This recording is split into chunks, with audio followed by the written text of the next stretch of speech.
So, just driving to Austin to get the Invictus office a quick 3-inch lift kit. Show you shortly. No, not the Forerunner. There's a new office in the back.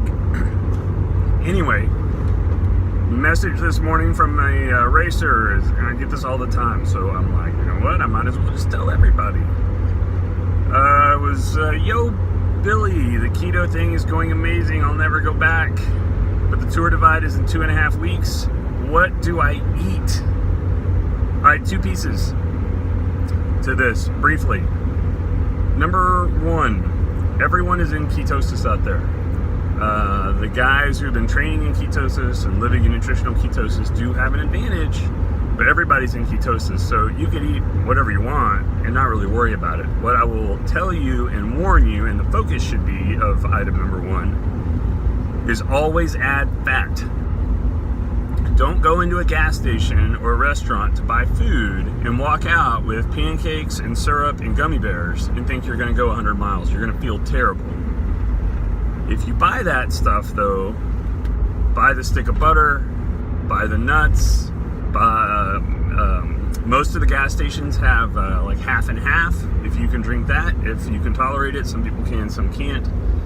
Even whole milk, not as good as like half and half, but even whole milk, yes, it's loaded in sugar. I get it, but there's a lot of fat. And you got to remember that when you're burning 10, 15,000 calories a day, maybe more, who cares if you just ate 1,000 grams of carbs? Like, you're still going to be in ketosis, I promise. Like, do the percentages on that. So think of it as adding fat. So just try to grab the food where you can increase your fat intake as much as you can, and then don't worry about the rest. Yep, Doritos, fair game, Fritos, like it's fine. Add fat. So don't try to avoid carbs like you would in normal life. Eat the carbs, because you can't avoid it, and add fat. And you'll feel amazing. Last year on the divide, I got sick, so I ended up dropping, but I got sick before, so then I was touring. And in that touring phase, I rode from Lava Mountain Lodge all the way to the Brush Mountain Lodge, and I only stopped one time, and that was at a gas station in Pinedale. I did not resupply at Atlantic City. I didn't have to. I wasn't hungry, and I was fine. So lots of options when you do that. So just add fat. The other part of it that's really interesting, and there's a lot of really good, finally, new research on it, is what happens to your salt retention, your sodium retention specifically, when you're in ketosis. This gets really complicated. I'll try to make it super simple.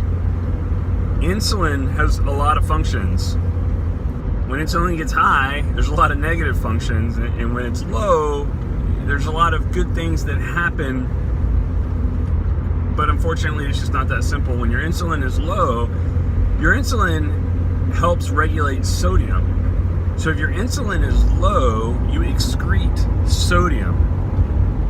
A lot of you are about to have like a big light bulb moment, because a lot of people in nutritional ketosis don't understand why their urine looks funny. They think that they are peeing out ketones, and if you leave, don't do this, it's gross, but if you leave your urine in a bowl overnight, like, it'll crust on top. That's salt, because your insulin is low, you're excreting sodium. Well, we know how Billy Rice feels about the American Heart Association, the American Diabetes Association's dietary guidelines. They should pretty much just be ignored. They tell you to avoid salt if you have hypertension, but if you're in ketosis, you need a lot of salt. So, and I mean a lot of sodium. There's some interesting studies on power lifters who are powerlifting in ketosis, which of course is like the most counter thing in the whole world. Everybody would say that's insane, except people that live in ketosis would be like, of course, it's amazing. They are finding that they're performing best at around 5 grams of sodium a day. 5 grams. That's a lot. Don't look at the USDA's dietary guidelines for sodium. It'll blow it out of the water. But even if you eat more, the 5 grams of sodium. It still may not be enough because you're going to eat it.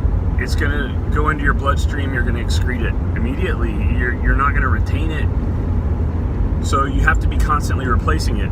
I have a real nerd client who is an ER physician, and even though I tell him quit testing yourself, he goes to work and he tests his cholesterol and he tests his electrolytes all the time. I really want to publish on the stuff that I told him not to test because he did it so much that I've got this really neat curve of what happens when people start ketosis, and just through the whole process, like I can tell people exactly what happens, and I predicted it all, but now I have it. And one of the things that he noticed very quickly is that his sodium was always low, dangerously low.